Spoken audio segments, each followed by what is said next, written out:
오늘은 저희가 이제 제목에서 보시듯이 인플루언서 마케팅 관련해서 좀 얘기를 해볼까 해요.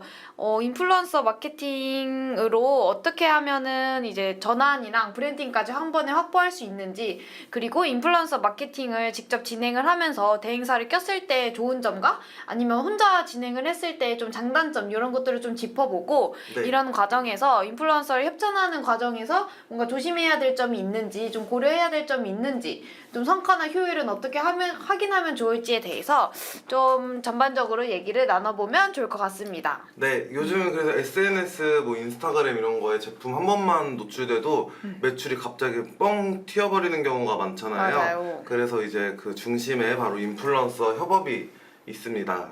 특히나 뭐 뷰티 업종이나 패션 업종, 그리고 주얼리 같이 이제 조금 많이 보여지는 그런 이커머스 업종 같은 경우에는 특히나 이제 코어 타깃이 뭐 2040 여성 이런 분들은 그렇죠. 인플루언서 마케팅 효율이 되게 조금 극적으로 올라갈 수가 있어서 오늘 방송에서는 인플루언서 마케팅이 왜 이렇게 중요해졌는지, 또 어떤 효과가 있는지, 실제로 진행할 때 주의할 점까지 한번 저희가 이제 조금 실무 경험 위주로 말씀을 드려보도록 하겠습니다. 네.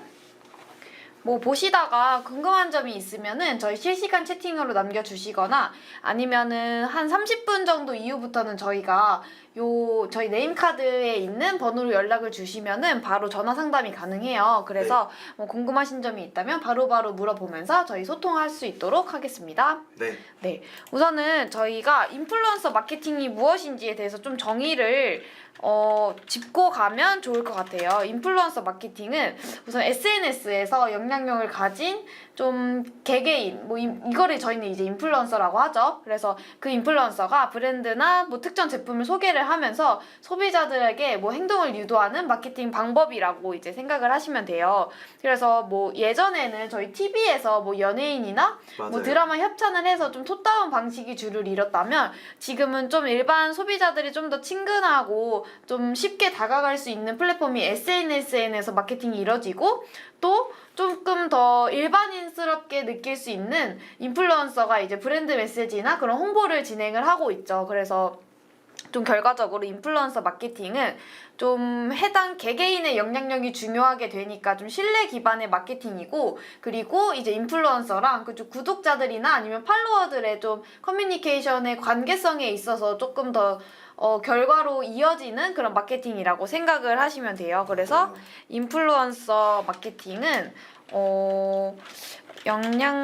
그러면은 뭐라고 할까요? 뭐 친근함과 신뢰도가 좀 기반의 인플루언서 마케팅이라고 생각을 해주시면 됐고, 예전에 비해서 지금 인플루언서 마케팅이 막 활성화되고 있고, 최근 들어서는 진짜 매출액에 중요한 한 요소로 이제 자리 잡을 만큼 화두가 되고 있는데, 왜 맞아요. 지금 좀 많은 브랜드가 인플루언서 마케팅에 집중을 하고 있는지 좀 정리를 해볼게요. 맞아요. 근데 네. 뭐 우리만 생각해봐도 요즘은 사실 TV 잘 안 보고 다 그냥 짧은 쇼츠, 유튜브, 그리고 막 그 인스타그램 같은 것만 거의 그쵸? 보잖아요. 네.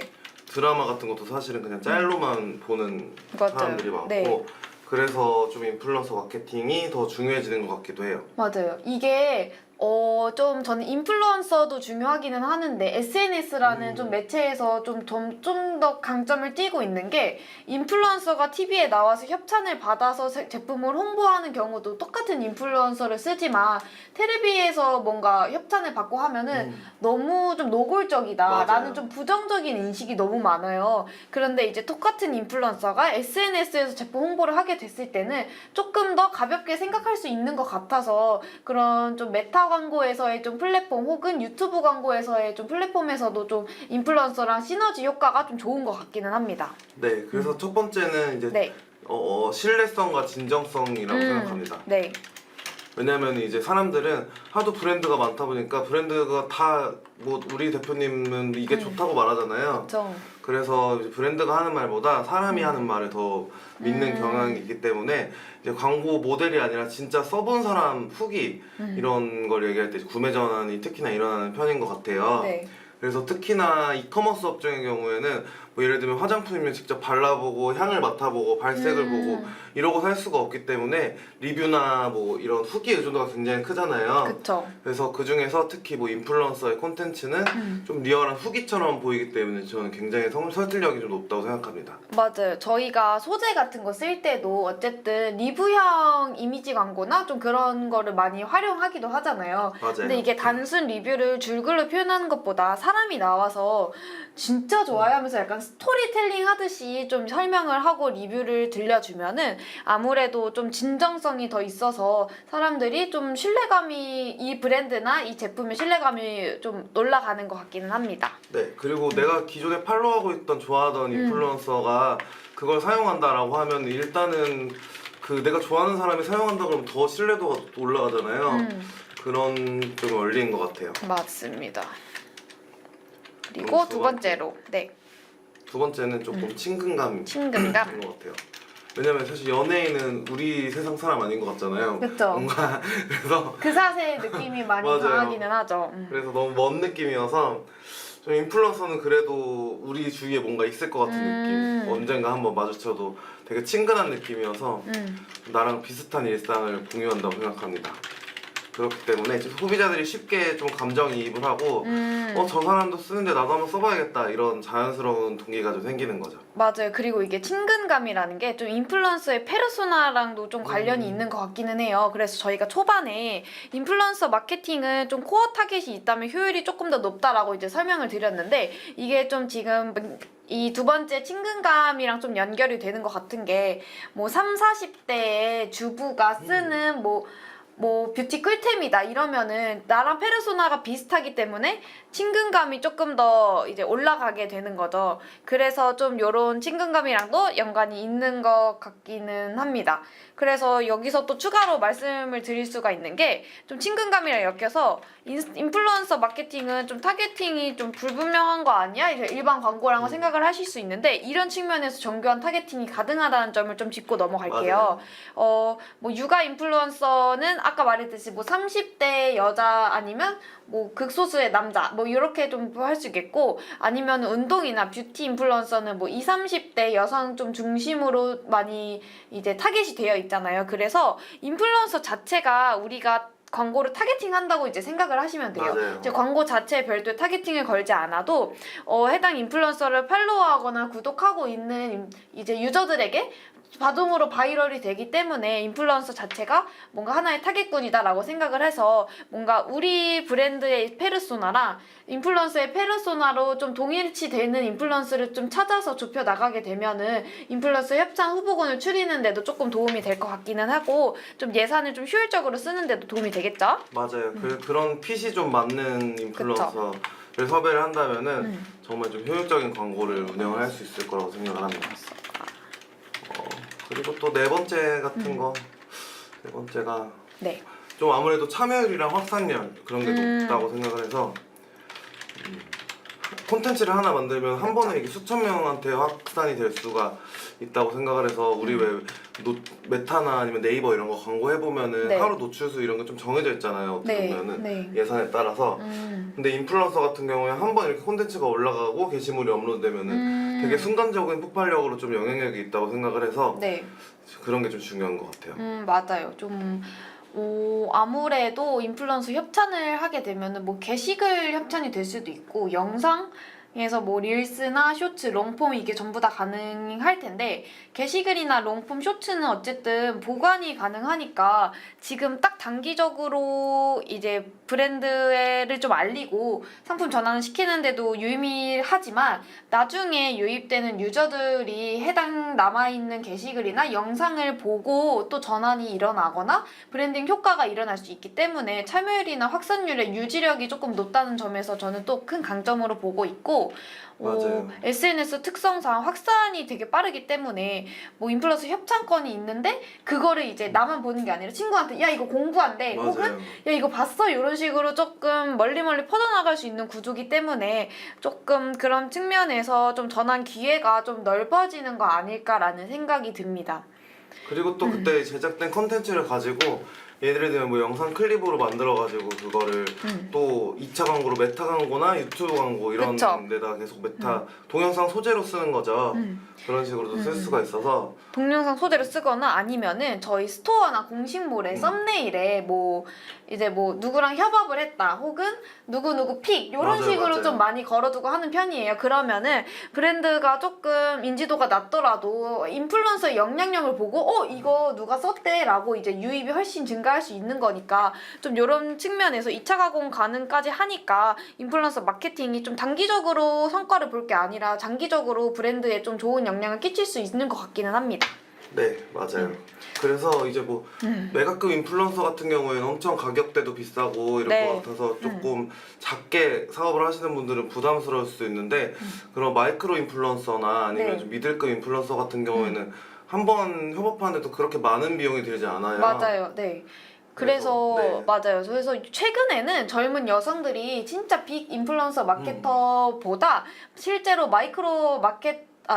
마이크로 이제 인플루언서한테 조금 더 초점을 맞추는 경우도 있고 이게 브랜드 좀 추구하는 방향성이나 마케팅 방향에 따라 다르겠지만 동일한 예산으로 그러니까 인플루언서한테 여러 명 협찬을 진행을 하느냐 아니면은 동일한 예산으로 이제 빅 인플루언서한테 맞아요. 협찬을 하느냐에 따라서 또 이제 성과가 달라질 수 있을 것 같아요. 그래서 이런 것들은 이제 아무래도 브랜드 위치에 따라서 좀 방향을 다르게 잡아갈 수 있는데 그런 것들이 이제 저희가 컨설팅을 해주면서 우리 브랜드는 어떤 성격을 가지고 있으니까 그러니까 인플루언서한테 집중을 해서 예산을 쓰자 혹은 우리는 지금 딱 한 방이 필요할 때다 이런 것들을 이제 방향을 저희가 이제 잡아갈 수 있는 부분에서 저희랑 컨택을 하면서 이런 인플루언서 마케팅을 진행을 하고 있는 거죠. 맞아요. 네.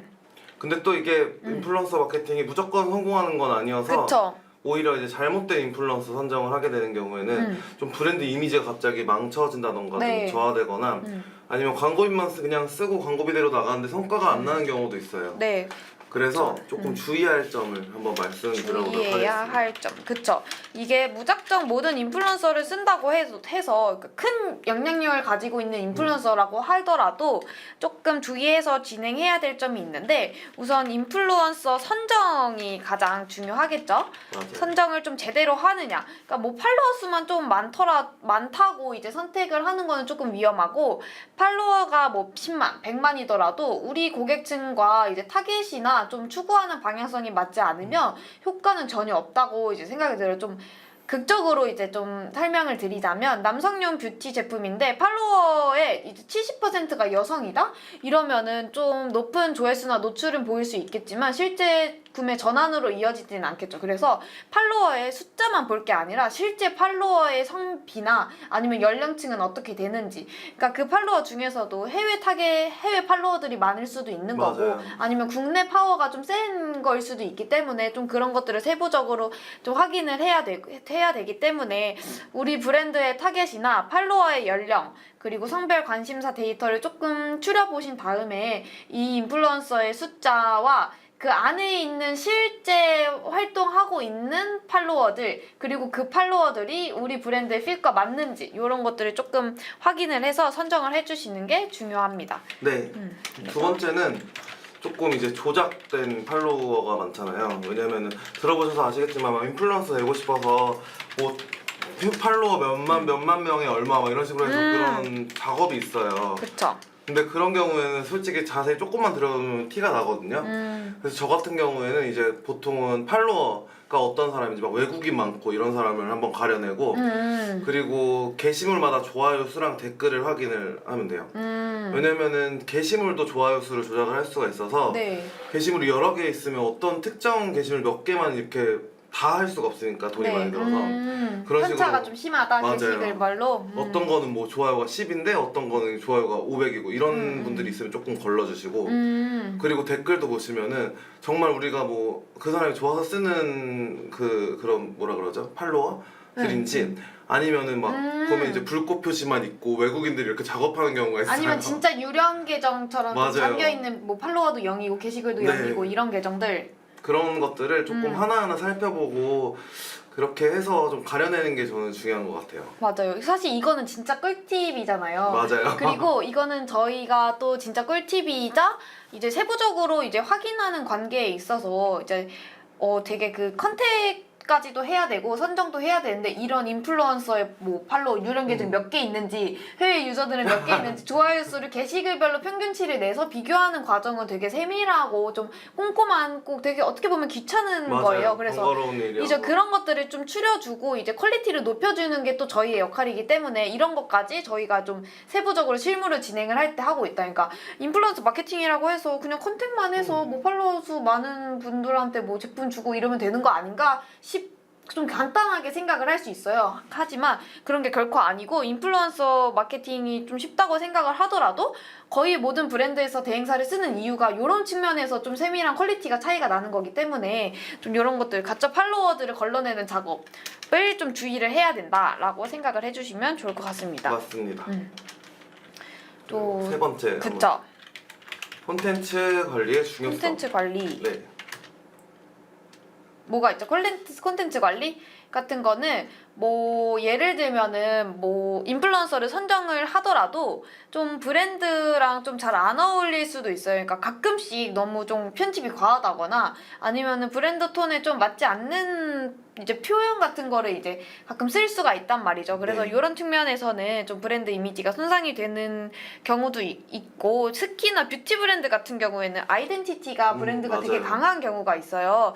그래서 조금 팔로워가 많더라도 조금 인플루언서를 선정을 할 때 특히나 조심을 하는 편입니다. 그래서 좀 콘텐츠 제작 전에 미리 이제 뭐 톤앤매너 가이드를 준다거나 네. 아니면 이런 표현은 우리 브랜드랑 맞지 않으니까 좀 지양해주세요. 혹은 좀 브랜드 메시지 이런 것들 위주로 담아주셨으면 좋겠습니다. 라고 이제 사전에 꼭 전달을 해서 그걸 반영을 했는지 이런 것들을 조금 쫌쫌하게 확인을 하고 상세하게 꾸릴 수 있도록 저희가 이제 기획을 하고 있습니다. 맞아요. 그래서 막 이제 아무래도 영상 제작이나 콘텐츠 제작을 하려면 기획안이 먼저 필요하잖아요. 그렇죠. 근데 그런 기획을 조금 얼마나 타이트하고 꼼꼼하게 짜고 그리고 가이드라인도 어떻게 내보내야지 이제 조금 더 영향력 있는 영상이 만들어질 수 있을지를 저희가 이제 좀 도와드리고 있어서 네. 그런 것들을 같이 네. 한번 상의를 해보면 좋을 것 같아요. 그쵸. 네. 그러면은 저희가 이제 왜 인플루언서를 써야 되고 인플루언서를 쓸 때 좀 주의해야 될 점에서 이제 이 과정에서 왜 우리 대행사를 써야 되는지 그리고 이런 인플루언서 마케팅을 하는 모든 대행사 중에서 어떤 대행사를 좀 골라야 되는지 저희가 저희 위주로 좀 저희 자랑을 좀 하면서 설명을 좀 해드리도록 하겠습니다. 맞아요.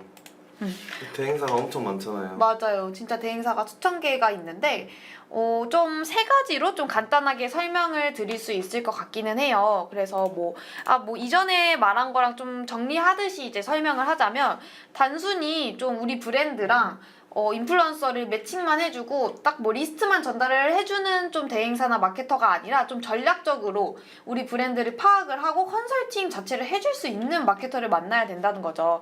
그래서 뭐 인플루언서 요 누구 이제 문의드립니다 이렇게라고 뭐 브랜드랑 컨택을 할 때 인플루언서 단가 뭐 팔로워 몇이고 단가 몇이다. 맞아요. 좀 이렇게 주는 대행사보다는 좀 혹시 어떤 제품 그리고 어떤 브랜드인지 그래서 제품과 브랜드를 분석을 하고 해당 브랜드에 맞는 인플루언서를 저희가 자체로 추출을 하고 그리고 이 인플루언서한테는 이 메시지를 좀 중점적으로 할 수 있을 것 같다. 이 인플루언서한테는 이 컨셉으로 전달을 주면 좋을 것 같다라고 이제 인플루언서 별로도 좀 세심하게 저희가 좀 목표를 잡고 영상이나 그런 협찬을 진행을 할 수 있기 때문에 좀 전략적으로 이렇게 인플루언서를 큐레이션 할 수 있는 대행사가 중요한 거죠. 그래서 전략적인 컨설팅? 컨설팅. 네. 그리고 또 저는 중요한 게 그런 매체 미디어믹스 활용 경험이 있는 곳을 같이 하는 게 좋을 것 같아요. 왜냐면은 뭐 대행사나 실행사마다 그냥 인플루언서만 전문으로 하는 그런 대행사들이 있는데 퍼포먼스는 안 하잖아요. 그러면 콘텐츠만 하고 퍼포먼스만 하고. 그쵸. 근데 이게 사실은 따로 분리할 수 없거든요. 왜냐면은 그 인플루언서 콘텐츠를 단순 노출로 끝내지 않고 거기서 아까 말씀드린 것처럼 메타 광고나 유튜브로 또 2차 활용을 하고 이런 UGC 기반 퍼포먼스 마케팅까지 연결을 한 번에 한 툴로 이루어질 수 있는 곳이 저는 좀 이상적이라고 생각을 합니다.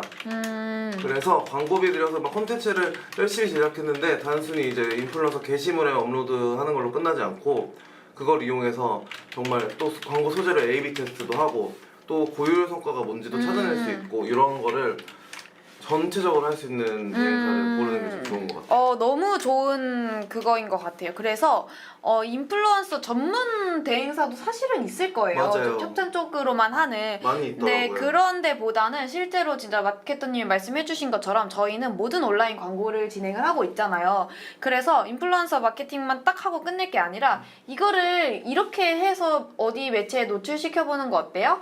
우리 여기서 특정 타겟한테 반응이 많이 일어났으니까 이 타겟을 활용을 해서 이 제품 광고 추가로 이렇게 집행해보는 건 어떨까요? 라고 이제 저희가 제안을 드리고 그 제안이 실제로 됐을 때 퍼포먼스 개선까지 이어진다면은 그거는 진짜 브랜드를 같이 좀 마케터 저희 대행사랑 이 브랜드랑 같이 성장해 나가는 좀 그런 의미가 있기 때문에 커뮤니케이션 측면에서도 훨씬 효율적이고 실제로 인플루언서 마케팅을 진행하는데 좀 의의가 있지 않을까 싶어서 미디어믹스를 좀 이미 해봤고 좀 모든 매체를 잘 다룰 수 있는 대행사가 중요하기는 한 것 같습니다. 맞아요. 근데 이 점이 되게 중요한 게 네.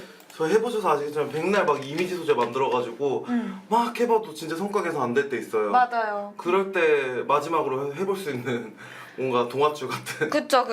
그래서 이런 것들은 저희가 이전 소재 뭐 퀄리티 비교라든지 아니면은 그 브랜드에서 전체적으로 뭔가 성과를 저희가 판단을 할 수 있는 좀 그런 역량이 있기 때문에 좀 미디어믹스를 활용할 수 있는 온라인 종합 대행사를 쓰는 게 훨씬 좋을 것 같다라고 이제 또 말씀을 드렸습니다. 네. 그리고 또 마지막으로 왜 대행사를 좀 쓰면 좋을지 약간 네. 결과적인 측면에서. 또 데이터 그쵸. 왜냐면은 네. 이런 인플루언서 마케팅, 바이럴 마케팅 같은 게 사실 성과 측정이 어렵잖아요. 그쵸. 숫자로 딱 대시보드에 나오는 게 아니기 때문에 네. 그래서 이제 그런 거를 조금 생각해서 맞아요. 결과를 도출해 줄 수 있는. 이게 인플루언서 공구에서의 전환이랑 또 협력 광고를 해서 이제 인플루언서 그 메타에서 이제 보고서를 보고 이제 얼만큼 효율이 남는지 대략적으로 이제 파악을 할 수는 있는데 전체적으로 이제 해당 인플루언서 협찬을 했을 때 저희가 어쨌든 메타에도 노출을 시키고 네. 구글에도 노출을 시키고 뭐 이렇게 다방면으로 활용을 했을 때 이런 것들을 이제 전체적으로 좀 효율이 있는지 없는지를 판단할 수 있는 그런 데이터를 뽑고 인사이트를 도출할 수 있는 퀄리티가 중요하다는 거죠. 그래서 뭐 단순 스크린샷이나 아니면은 그냥 의미 없는 숫자만 전달해 주기보다는 우리 내부에서 어떻게 좀 활성화가 됐고 좀 이 매체에서는 효율이 어땠고 이 매체에서는 효율이 어땠고 이렇게 조금 다방면으로 분석을 한 다음에 좀 수치화할 수 있는 마케터가 좋은 것 같아요. 아무래도 조금 인플루언서 마케팅 같은 경우에는 단편적으로 봤을 때는 조금 데이터를 측정하고 딱 확정 짓기에는 애매한 부분이 있어서 이런 여러 매체에서 인사이트를 뽑아서 인플루언서의 전체 효율을 측정할 수 있는 좀 그런 리포트 퀄리티가 중요할 것 같다. 그래서 라고 이제 말을 하는 거죠. 네. 뽑아 전체 인사이트를 전달해 줄 수 있는 그런 마케터가 중요하다. 좀 이렇게 설명을 드리고 있습니다. 네. 또 추가적으로 뭔가 진행을 했을 때 인플루언서 마케팅 진행을 했을 때 요것도 좀 중요했다. 아니면은 좀 요거는 진짜 좋은 것 같다. 좀 요렇게 좀 말할 게 있을까요?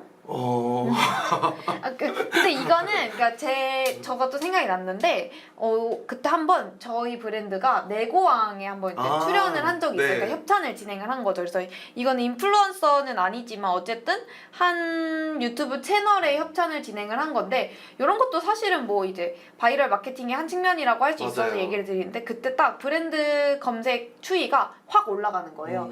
근데 그 뒤로 관리 이제 저 같은 경우에는 미디어 믹스를 짜고 하다 보니까 이 타이밍을 놓치지 말아야겠다라고 생각을 해서 네. 그 폼을 이제 유지를 하니까 브랜드 원래 보통은 인플루언서 마케팅 한번 진행하고 나면은 브랜드 커리량이 한 번에 뛸 수는 있지만 맞아요. 한 번에 다시 떨어지는 경우가 많은데 이제 그런 거를 다매체로 적용을 해서 좀 분석을 해서 유지를 하다 보니까 해당 그 커리량을 실제로 좀 유지를 하고 이제 브랜드 파워를 좀 입증을 한 적이 있거든요. 그래서 이럴 때 좀 브랜드 커리량이 한 번에 확 올라가니까 인지도도 올라갈 때 광고 비용을 확 쏟아서 아예 좀 유지를 하는 게 좀 네. 좋은 것 같기는 해요. 그래서 인플루언서 한 번 하고서 또 커리량 확 떨어지면은 아 잠시뿐이다 하면은 또 인플루언서 단기적으로 하고 그럼 또 단기적으로 떨어지고 올랐다 이렇게 하니까 그렇게 성과가 오락가락하기보다는 지금 이렇게 성과가 좋았을 때 그래도 광고 비용을 무리하게는 말고 좀 적정선을 좀 투자를 해서 해당 브랜드 파워를 유지를 해나가는 게 좀 브랜드 성장에 도움이 될 것 같아서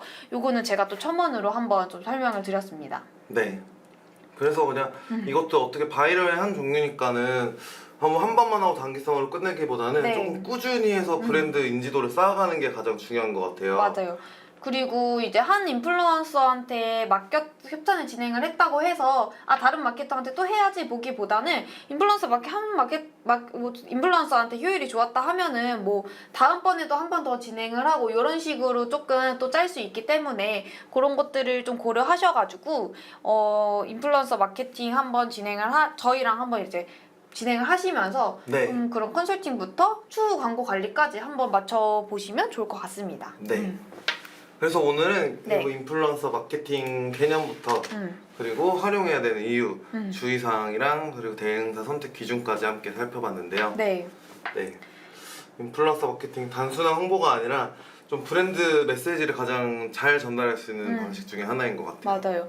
저도 좀 마냥 좀 부정적으로 좀 보기보다는 진짜 긍정적으로 좀 보는 편이고 제 생각에는 지금 인플루언서 시장이 조금 더 확대될 것 같기는 해요. 실제로 효율도 점점 증가하고 있고 해당 시장이 좀 좁아지기보다는 좀 성장하고 넓어질 것 같아서 아무래도 레드오션이 되는 만큼 브랜드가 조금 더 메시지를 어떻게 하면 전략적이고 핵심적으로 접근을 하고 전달을 할 수 있을지에 대해서 좀 고려를 해야 되는 시점이기 때문에 지금은 단순 이제 협찬이나 좀 그런 걸로 효과를 볼 수 있겠지만 나중에 지금 이 시장이 더 커진다면은 지금보다 좀 더 전략적인 방식이 필요하기 때문에 좀 더 이제 더 체계적으로 광고 관리를 할 수 있는 좀 방법이 오늘 내용에 좀 도움이 됐으면 좋겠고 추가적으로 뭔가 궁금하신 사항이 있으면은 좀 여기 이메일이나 전화로 바로 좀 여쭤보셔도 되니까 편하게 좀 연락을 주시면 좋고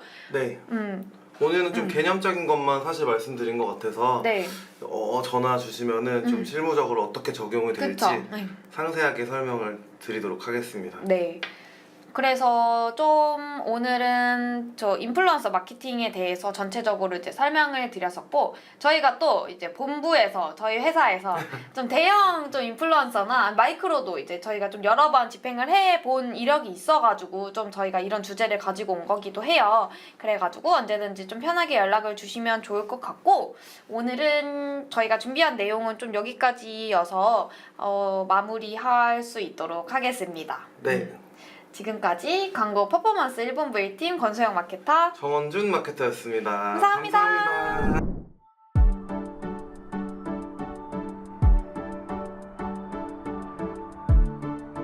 구독과 좋아요는 컨텐츠 제작에 힘이 됩니다.